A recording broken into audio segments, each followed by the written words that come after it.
God damn it, Will. I can't even be sick in peace. Well, looks like our favorite anti-woke grifter is back at it again with a shit take about the MCU, and being the apparent Disney shill that I am, let's uppercut him again, shall we? Let's Oh go. dear, 2025 hasn't exactly been a bumper year for the MCU, with back-to-back flops in the shape of Brave New World and Thunderbolts. We're not What? even 10 seconds in, and First he's of all, you funny as hell for having this damn mask on Blanca. already lying. This group, Nerdrotic, Critical Drinker, Geeks and Gamers, that one vampire from Blade, they keep trying to sell this lie about marketing. You know the one, that these Marvel movies have giant marketing budgets, so when I show you that Brave New World made almost 2.5 times its reported budget, you, being the nicely trained parrot that you are, would then tell me that this movie My brother in Christ, for a movie to break even, the rule of thumb is to budget 2.5. It did not even break even.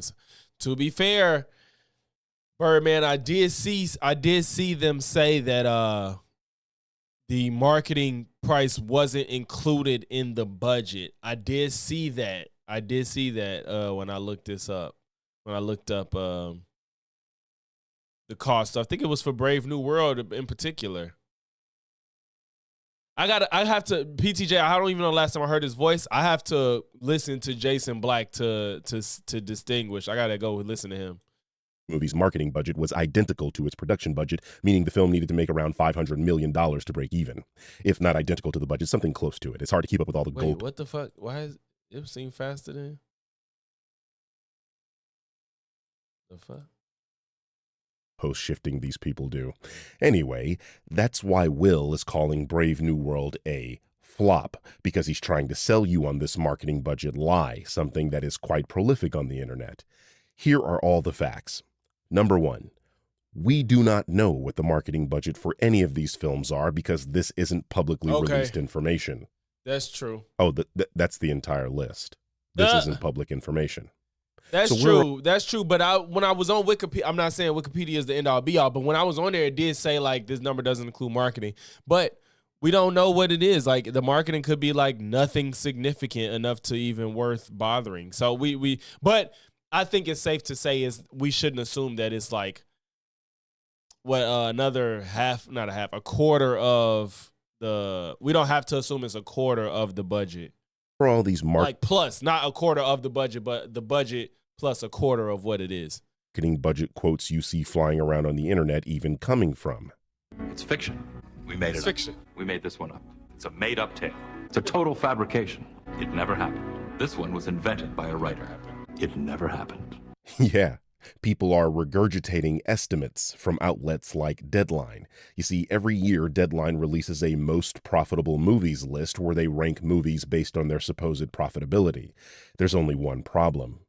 These numbers are simply made up. Let's look at their 2023 rankings, specifically about the film Anyone But You. In addition to the box office numbers at the top, you can see Deadline lists the production costs of the film, otherwise known as the budget. This film's budget is reportedly $25 million. But under that, you can see Deadline starts listing numbers for prints and ads, residuals, interest, and overhead for a total expenditure of $116 million. Where they getting that from? And Deadline's source for these numbers? Themselves. This is where you people are getting these numbers from. People guessing. Lord. And you could try to argue that these are educated guesses, but First of all, it wouldn't make no sense that the production cost is less than everything else for the film. That's insane. even That's then, insane. Deadline doesn't list their methodology on their website.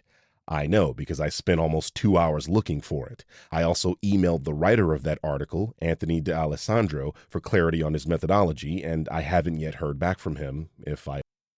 It's entirely possible Anthony reaches out after this video is published, in which case I'll post his response in the pinned comment of this video. Fair. Ever will. So the point is, anyone professing to know the marketing budget for a film is very likely pulling numbers I from think their this goes to show that Birdman is thorough with his shit, bro. All them niggas that be in my comment. Every time I do a Birdman video, I'll get half the people that get it and then half of the fucking anti-woke people. And he's thorough. He's emailing writers of articles to confirm where they get their numbers from. Like, I don't think these people on the anti-woke side go this far to make sure they're putting out correct information. Asses or Deadline, who are also apparently pulling numbers from their asses. We only have two numbers to go by, and that's this one and this one. And wait until I tell you that this one is also an estimate. Now, marketing costs something, and I'm not saying that it doesn't. What I am saying is that there exists no actual evidence for these numbers on the internet, and the only people that truly know are the producers who put up the money, not anti-woke YouTubers who have a vested interest in the perception that these movies are failing financially. True. And yes, with less than 400 million at the global box office and its theatrical run all but over, even the most die-hard shills have been forced to concede that Thunderbolts is absolutely a flop. Aw, seems that bad take on How? Thunderbolts is getting to him, guys. I mean, leaning heavily into whether a movie is a flop is a I would say a flop more. A flop is about how much money it makes, but if it's well received, that's what matters at the end of the day. But well, no, because we ain't getting another fucking Guardians of the Galaxy because of how much it didn't sell, even though it was a great fucking game. weird angle, considering you're supposed to be a movie critic, Will. Your concern should be about the quality of a film, the movie, yeah. not its financials. There Yeah. are plenty of incredible films that don't make That a don't ton make of money money, at the yeah. box office. My favorite film and its sequel being prominent examples. Hell, The Iron Giant is widely recognized as a classic film, but it actually lost Warner Brothers money. Art should not be quantified by how much it sells. There are so many factors that I gotta see that again. I gotta see that. Why he just snapped? classic film being prominent examples. Hell, The Iron Giant is widely recognized as a classic film, but it actually lost Warner Brothers money. The budget was $70 million. And it only made, oh shit. Why was the Iron Giant so expensive? Well, that's a lot for even back then though. And it made only made 23 million on the 70 million budget. Damn. Art should not be Should not be insert fancy word here. quantified by how much it But wait, he put Tyler the Creator for buy. Why he put Tyler the Creator for buy? Oh my God. Warner Brothers money. Art should not be quantified by how much it sells. There are so many factors that can prevent a film from making money, including luck That was and funny. timing. That's how you know you're not a real critic, Will, when a movie apparently failing is a point scored on your side. You're just proving that you're a culture war ideologue who has weaseled his way into this discussion when you should be just as derided and ignored as Ben Shapiro is when talking about movies. And call me crazy Man. here, but something tells me that Ironheart isn't going to turn things around for them. Well, Boy. Ironheart is a TV show on a streaming It's not platform that supposed to. doesn't release their viewership numbers. Even if it did have a high viewership, we wouldn't know one way or the other. Besides, when do the TV shows ever have any quantifiable impact on the viewership of the films? Right. You people continue to claim you didn't watch WandaVision and that it supposedly impacted Multiverse of Madness. But that film did $1 billion. Ooh. That means that everything now And rests not only on the that, WandaVision was good as fuck. So I don't even know what the fuck you talking about. People ain't watch it. Fantastic Four, the third attempt in the past 20 years to make Marvel's first family work on the big screen. And I think it's fair to say things aren't exactly shaping up well for them. Once again showing you don't know shit about movies. Reshoots are a normal part of film production. Basically, every movie has them, and that's because despite the advances in AI technology, movies are made by humans. Perhaps if your movie had a couple of reshoots, it might have been better than Brave New World. Well, that's unfair because clearly Brave New World has more people rating it than his movie. But hey, whoa, PTJ, I don't know. I have high hopes for this Fantastic Four. Are you talking about them as a team, as heroes, or you mean the films? Because the past 3 movies, yeah, they ain't good. Now the first 2 is better than the redo with Michael B. Jordan, but the first 2 is still not that good. They're not that good of movies, but I have high hopes for this. This looks like it can be really good. Regardless, sometimes things need to be tweaked. Sometimes a scene doesn't work as intended, and you only find that out during the editing process. Once again, Oh, yeah. I mean, Marvel's never done it, though. That's the difference. Marvel hasn't gotten their hands on it. So we loved Spider-Man when Sony did it with Tobey, but it was better when Marvel did it. So when Sony was doing Fantastic Four, it wasn't that good. The first one was serviceable. But the Incredible Hulk was good. I think if you go back and watch the Incredible Hulk with Edward Norton, that was good. That was good. And then Sony did that. And even Spider-Man was good. But when Marvel got their hands on it, it was even better. So and then Hulk just didn't have a reason to have his own movie after Marvel got Hulk. But I do think that this movie is gonna be good. I think this is what's gonna bring back a lot of hype for Disney and the MCU. Is normal. Avengers Endgame had reshoots, for fuck's sake. You all remember the Russo brothers revealed that the portal scene in Avengers Endgame was drastically changed in reshoots. the iconic line at the end of the movie? Iron Man. Yeah, the result of a reshoot. The Critical Drinker and other grifters and outrage merchants rely on normal people not knowing this information so they can pretend this is an issue and collect social outrage clicks on their shitty content. He's literally pointing to a routine process in the creation of a film and acting and like it's telling a problem. you it's a bad thing. Yeah. He's either stupid or blatantly lying. When we were in post-production, myself, Patrick, our editor, Cooper Samuelson, our head of film, we were all, in the edit room day to day. And Patrick was adamant about getting very select sequences. He knew he wanted a scare scene. He knew he wanted one more emotional connector between father and son. And Georgia was key to that. Those reshoots were so integral because one of them wound up being the kind of centerpiece for the entire film campaign, which was this incredible scene in which Josh Lambert goes into an MRI machine. Hey! Can you let me out? Hey! Woo! Hey, that make me want to see Insidious. I didn't see this Insidious. I gave up on this damn movie. It was too damn many. I mean, it started out well enough. The first trailer came out to a mostly decent reception that actually generated some positive buzz for a change. It's like, why do they twist themselves to make everything seem negative? It generally came out of planet. Like, come on, bro. 25. People were appreciating the comic accurate costumes, the charming retro-futuristic 1960s aesthetic, the emphasis on family and teamwork, and the prospect of a Galactus that was more than just a giant cosmic space farts. Great stuff, Marvel. After half a decade of generic, forgettable slop, the MCU finally seemed to be doing something with a unique look and feel again. I am completely dumbfounded how anyone can use footage of Multiverse of Madness and Loki and call them generic slop, implying they didn't have a unique look and feel. I mean, the aesthetic in the Fantastic Four trailer is the same aesthetic as in Loki. The TVA had really, Bunny. Now I might have to really see it. Like, I saw the first two, or I think the first two Insidiouses, and then they kept making them. I'm like, all right, I'm tired. I'm done. I might have saw the first three.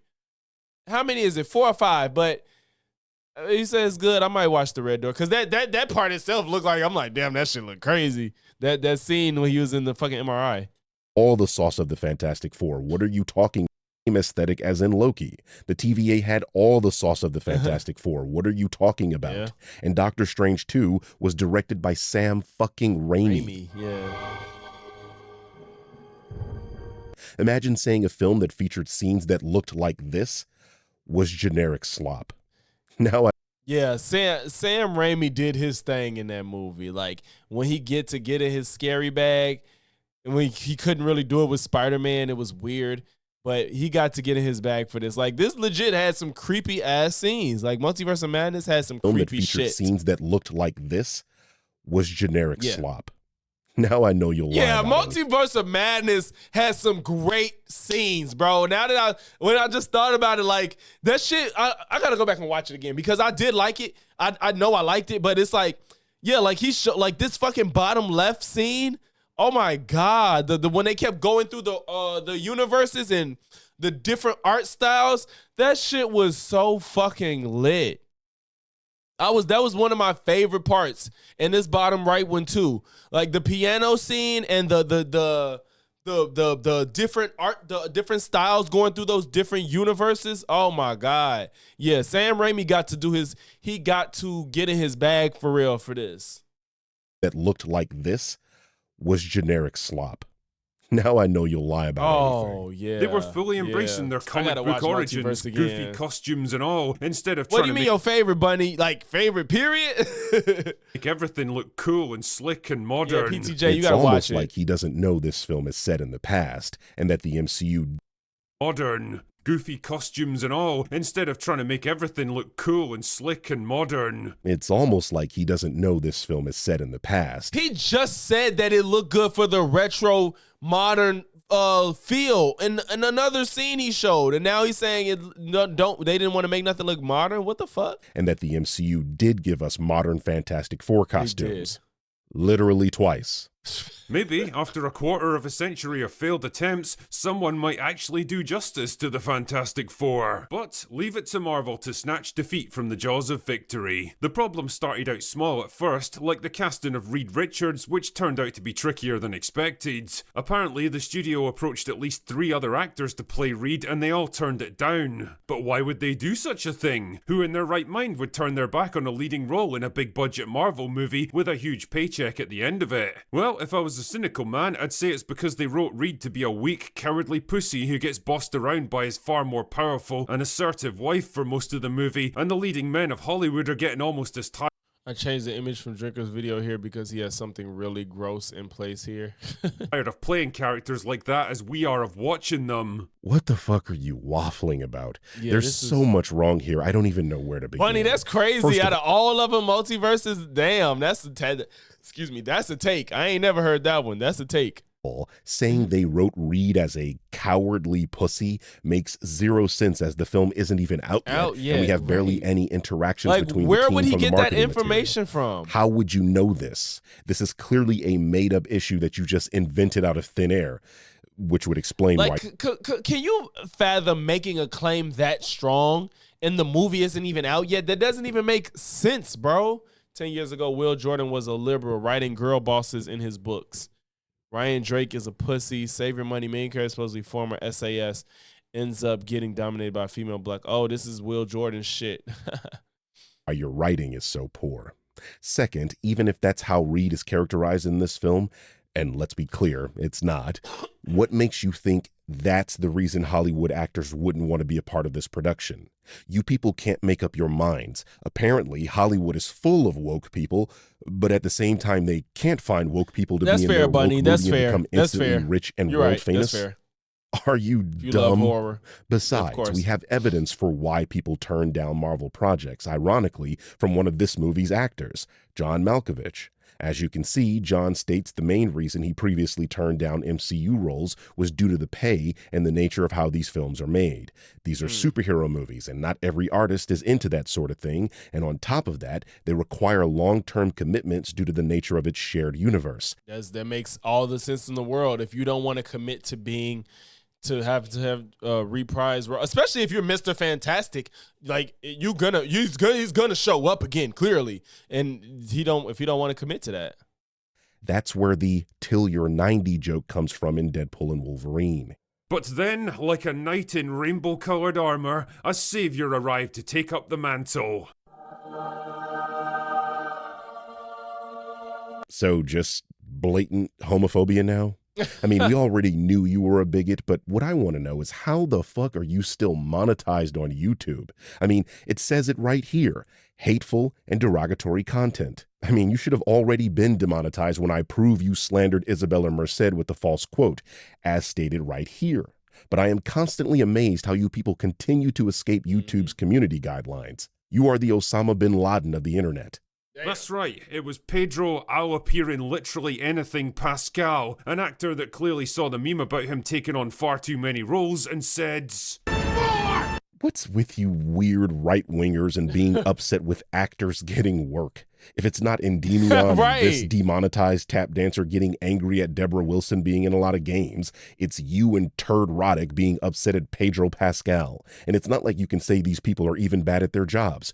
You're just mad that Deborah is black and Pedro is left wing. That's it. You have no actual critique of their performances. You just say they're in too many things. Perhaps they're in a lot of shit because they're good at their jobs. Right. I know that's a foreign concept to people who have to grift and lie to gullible people on the internet for their popularity, but sometimes people are really good at what they do, and that's why they get hired. You know, merit. A I don't know who concept that is, so foreign buddy. to you, you're probably putting it into Google Translate.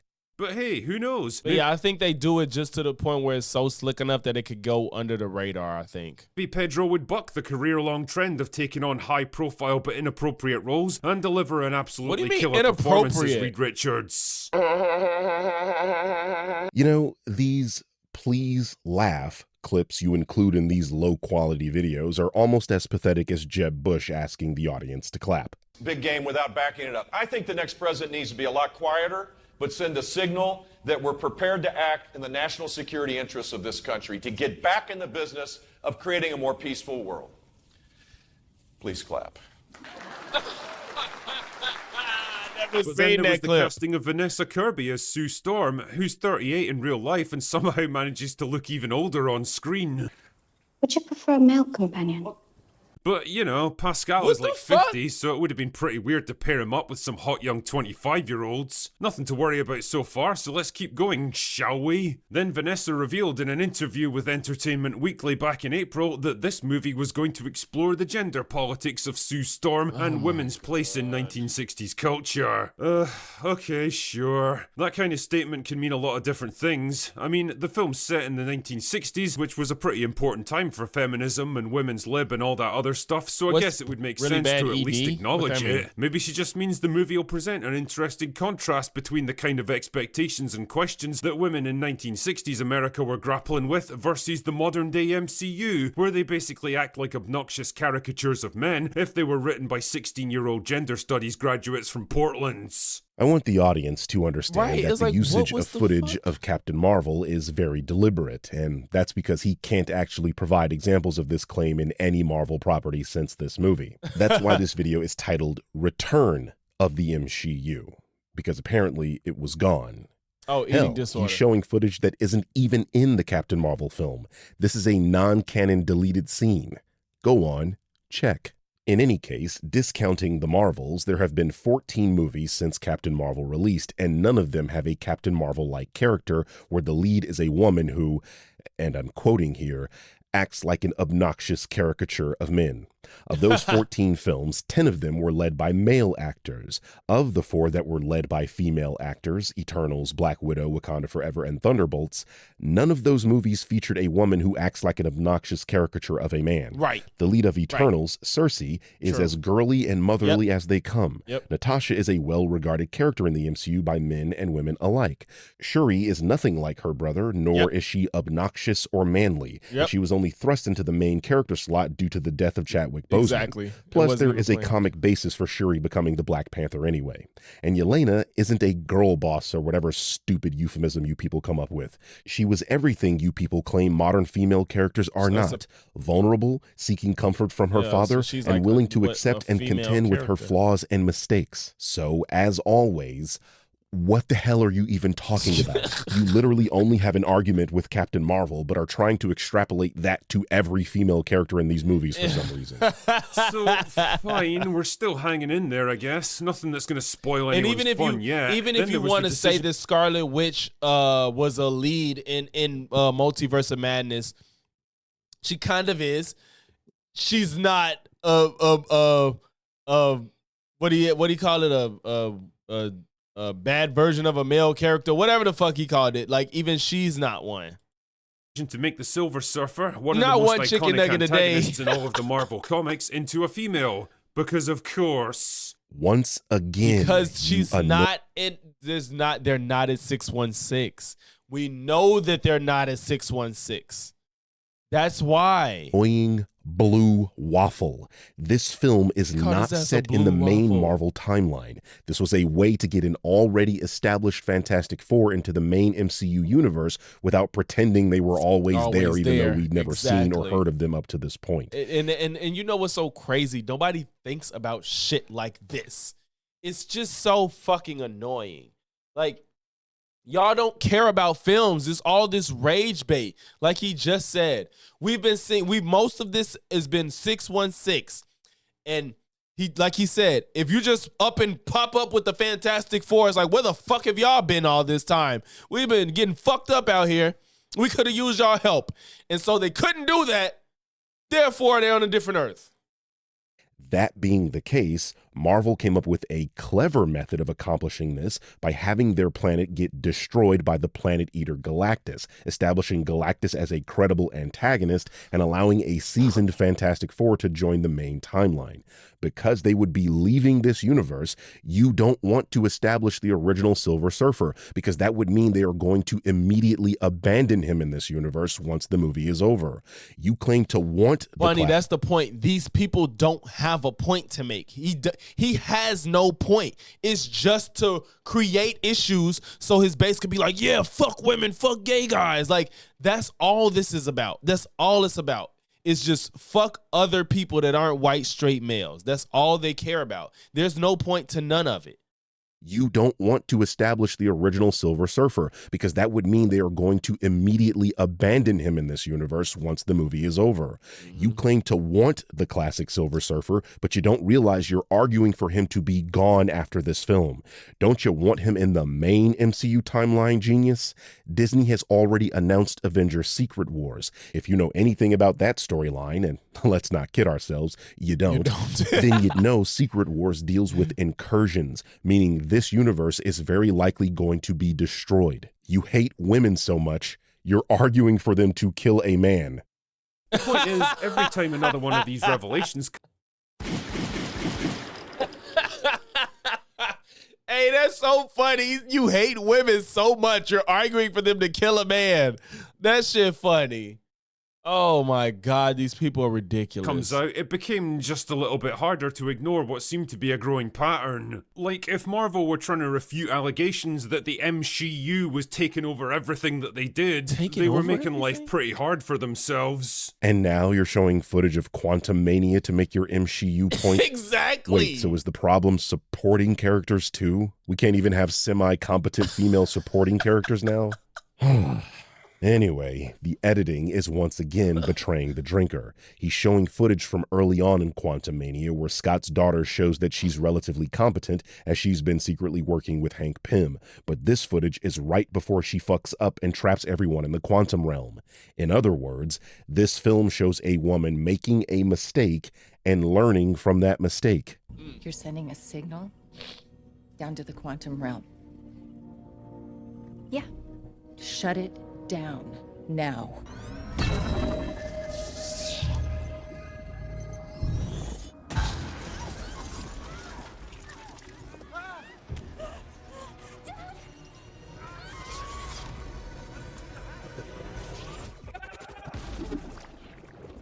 These grifters did this same type of deception with She-Hulk. They took a single moment from and I'm pausing for emphasis here, television series and tried to make the show out to be some feminist power fantasy. I'm sure most of you have seen or heard about this scene. But we can't pretend. Like, we are two of the few people on Earth that can actually protect her. Which is why we have to make sure of your ability to tolerate distress and regulate your emotions, especially your anger. Well, here's the thing, Bruce. I'm great at controlling my anger. I do it all the time. When I'm catcalled in the street, when incompetent men explain my own area of expertise to me, I do it pretty much every day, because if I don't know if I we're will gonna get see a called Kang, man. Emotional, I would like to or too, difficult, but or might just literally get murdered. So I'm an expert at controlling my anger because I do it infinitely more than you. So all of this just feels like projecting a lot of shit onto me. See. No, I'm doing this. Okay, this is completely new territory. Look at that. Jennifer clearly undermining her male counterpart, which betrays the struggle and character development Bruce went through while dealing with being a Hulk and showing a Mary Sue being perfect. Right? Well, I bring you back to the fact that this is a television series, and in TV, there are plot threads that are resolved within an episode, and then there are plot threads that get resolved throughout the series. Yeah. And Jennifer saying she knows how to control her emotions because she's a woman is one that gets resolved later in the show. They show her losing control of her emotions, which gets her into trouble, which shows that Bruce was right and that she was wrong. This is busted. This is the truth, presented by Intelligentsia. She-Hulk does not deserve your attention. Okay, can we stop this? And she's a slut. Can we stop it?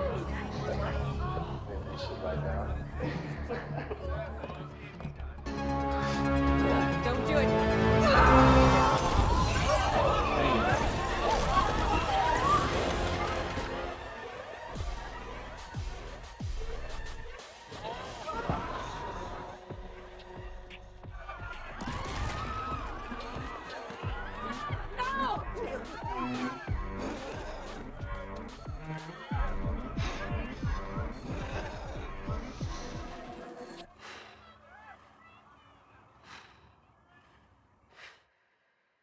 And now, when Jennifer Walters grows angry or outraged, a startling metamorphosis occurs that has landed her in prison, and now she is seen only for the raging spirit that dwells within her.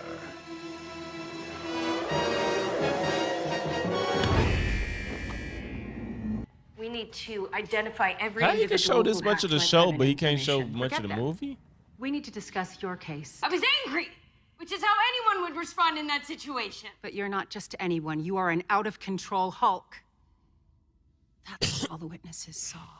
But if you listen to these anti-woke losers, you likely never saw this part of the show and only the out-of-context clip that these people use to farm and harvest outrage. Yep.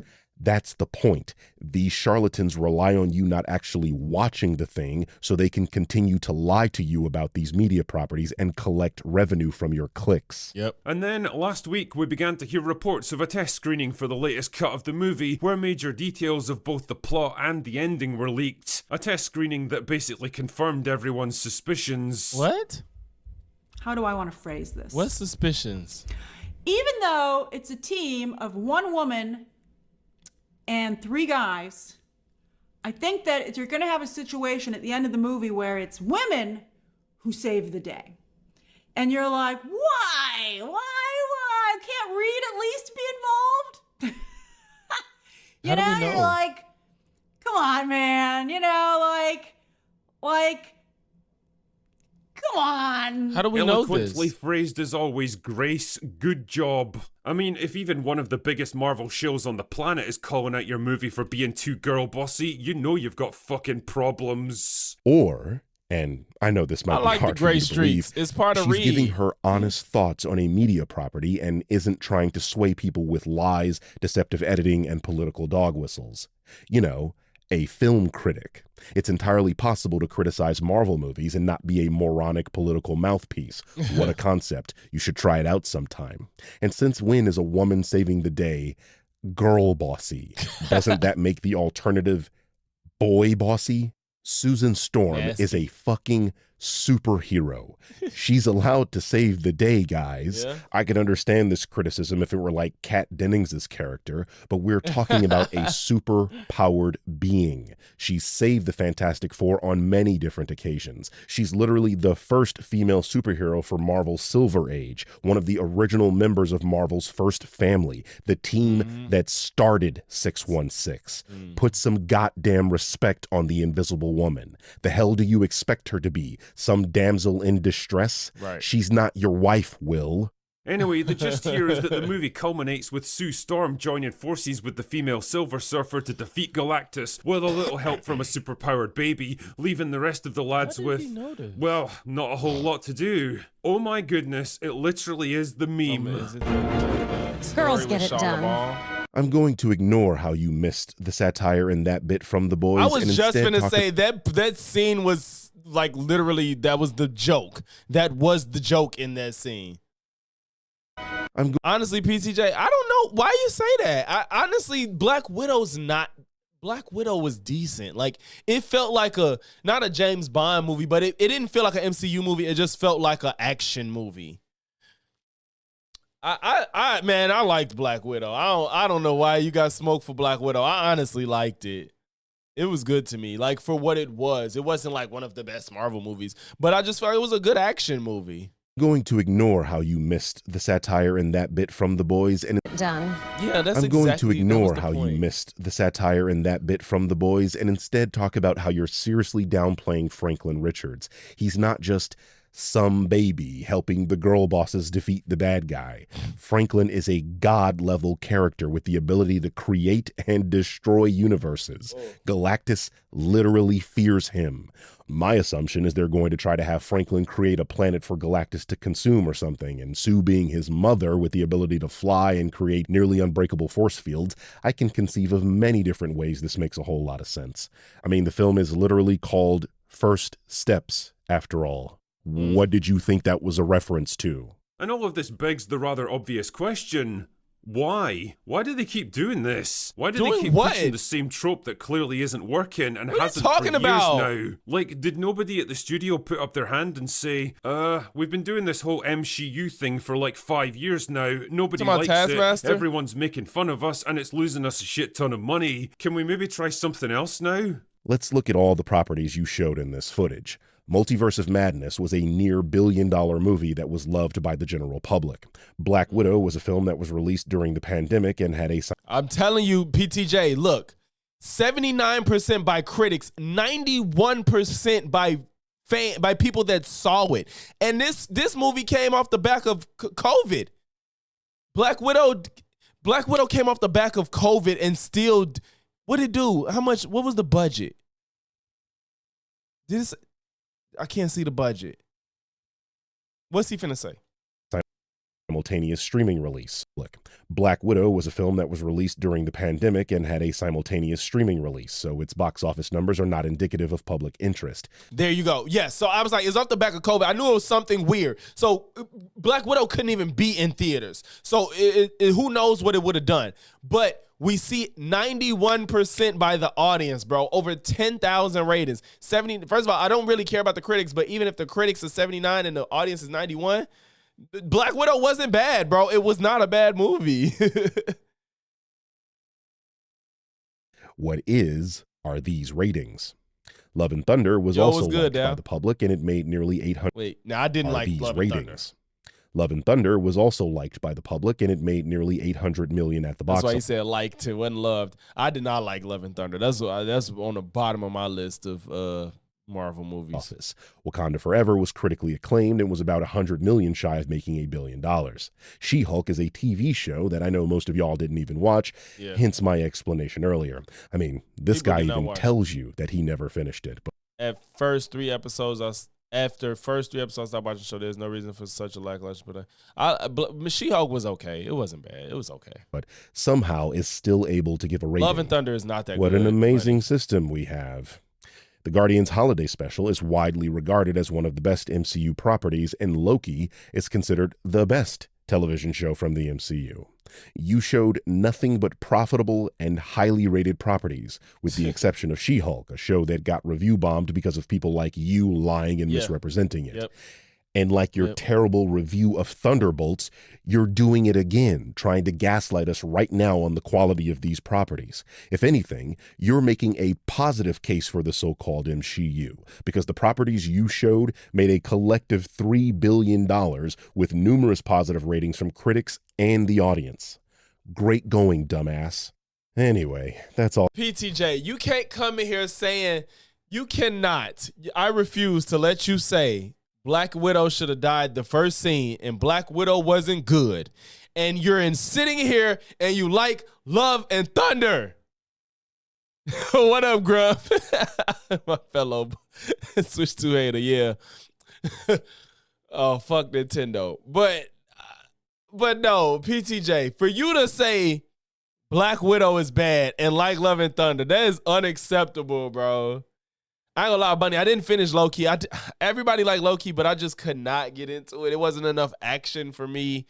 I'm not a big Loki fan. I'm not saying it was bad. I just could not finish it. I did not finish it, but I don't talk shit about it. Moon Knight was good. Guardians of the Galaxy was the one though. Yes, Guardians of the Galaxy 3 is one of the better movies in this last phase. Guardians of the Galaxy 3 was really, really good. Probably, I put it up. I don't know. I've still got to see if it's better than the first one, but Guardians of the Galaxy 3 was really good. I got to see how Loki ends. I know I do. I know I have to watch Loki. I have to, and I plan to.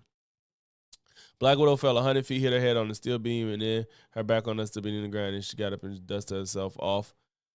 I mean, she's like, I ain't gonna lie. When I saw Kingpin and Daredevil, was it Daredevil? No, yeah. Or Echo? Or no, when Kingpin and Hawkeye got hit with a fucking grenade or something and lived, I was like, bro. Like, I know he has a peak human physical capabilities. Like Bruce, not Bruce. Like Batman. I was like, all right, a fucking a grenade though. He took a grenade to the body and lived. Natasha is also probably at peak human physical abilities. The Black Widows though are trained differently. That's the idea. The idea of the Black Widows is like their training is like nothing you've ever seen before. But I feel you getting hit on her head is different. I mean, but that still ain't got nothing to do with her movie, though. That's a gripe that has nothing to do with how good her movie was, to be honest, bro. You know what I'm saying? All he had for us today. All wine and no cheese. Yeah, Grump, that's what I'm saying. Like, I had to, like, let a lot of shit go when Kingpin took a grenade to the body. I was just like, all right. Like, is this what we doing? All right. I thought he was a human, but I guess. I fucking guess. I expect he and his ilk to get real fucking annoying about this movie up until its release, at which point they'll likely be bitching about Superman by then. Oh. Bad news for James Gunn's Superman. It never fails. It never fails. It never fails. Jesus, these people are so full of shit. Oh, man. But yeah, like the fact that dude made so many claims about the movie and didn't even fucking see it yet is so weird. That's so weird to me.